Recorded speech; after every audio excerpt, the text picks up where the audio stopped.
কোনোবাই জীৱনৰ পৰা আঁতৰি যোৱাৰ প্ৰথম লক্ষণ হ'ল কথা নপতা, আৰু কোনোবাই জীৱনৰ পৰা আঁতৰি যোৱাৰ দ্বিতীয় লক্ষণ হ'ল বিজি আছোঁ, পাছত কথা পাতিম।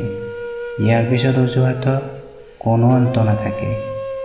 জীৱনত কাৰো ওপৰত নিৰ্ভৰ নকৰিবা, কাৰণ প্ৰত্যেকেই এদিন সলনি হয় নতুন কাৰোবাক পালে। হেৰাই গ'লে সকলো ঘূৰাই পোৱা যায়, কিন্তু বিশ্বাস ঘূৰাই পোৱা নাযায়। টকাৰে সকলো কিনিব পাৰি, কিন্তু মৰম ভালপোৱা কিনিব নোৱাৰি। হাতত ধৰিলে গোটেই জীৱনৰ কাৰণে ধৰিবা, কাৰণ মানুহটোৰ লগত জীৱন পাৰ কৰিব লাগিব, ৰাস্তা নহয়। যিবোৰ ছোৱালী কথাই কথাই সং দেখুৱাই, চাবা এসময়ত সিহঁতেই লক্ষ্মী বোৱাৰী হয়। জীৱনসংগী তেওঁকেই বনোৱা যিয়ে তোমাক পাই দ্বিতীয়বাৰ কাৰো কথা নাভাবে।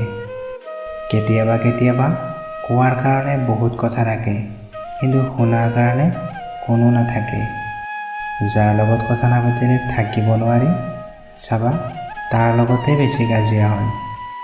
আগতে বয়স দেখি সন্মান দিয়া হৈছিল, আৰু এতিয়া টকা দেখি।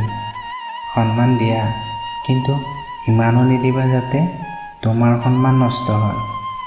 কিছুমান কথা মনত পৰিলে মানুহ যিমানে হাঁহি ধেমালিত নাথাকক কিয়, তেতিয়া চুপ হৈ যায়।